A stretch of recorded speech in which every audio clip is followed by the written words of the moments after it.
आज तो नहीं उसने कहा कि मैंने इजाज़त ली हुई है मुस्तकिल।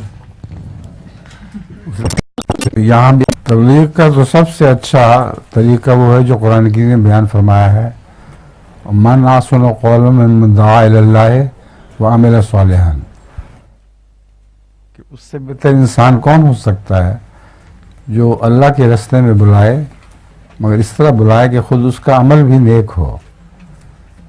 तो अगर एक इंसान का अमल नेक है तो उसकी आवाज़ में असर होता है, अगर अमल नेक नहीं तो जितनी मर्जी चलाकियाँ करे उसके आवाज़ में कोई असर नहीं होता। हमारे बुजुर्गों में बाज़ थोड़ी बात करने वाले होते थे, हज़रत मौलवी शेर अली साहब भी, उनकी तबलीग से लोग फ़ौरन मुसलमान अहमदी हो जाते थे। उनकी बातों में सच्चाई का असर था।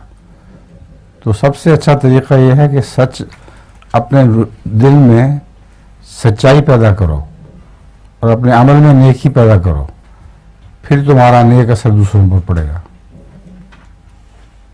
मेरा एक लतीफ़ा भी है। हाँ हाँ।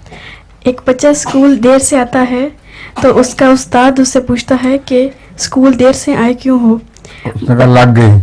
जी उसने क्या कहा, लग गई थी?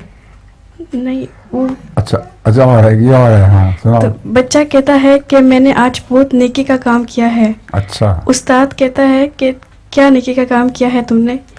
तो बच्चा कहता है कि मैंने आज एक बूढ़ी औरत को सड़क पार करवाई है। ठीक। तो उस्ताद कहता है उसमें कौन सी इतनी देर लगती है? तो बच्चा कहता है कि मैंने उससे ज़बरदस्ती रोड क्रॉस करी है।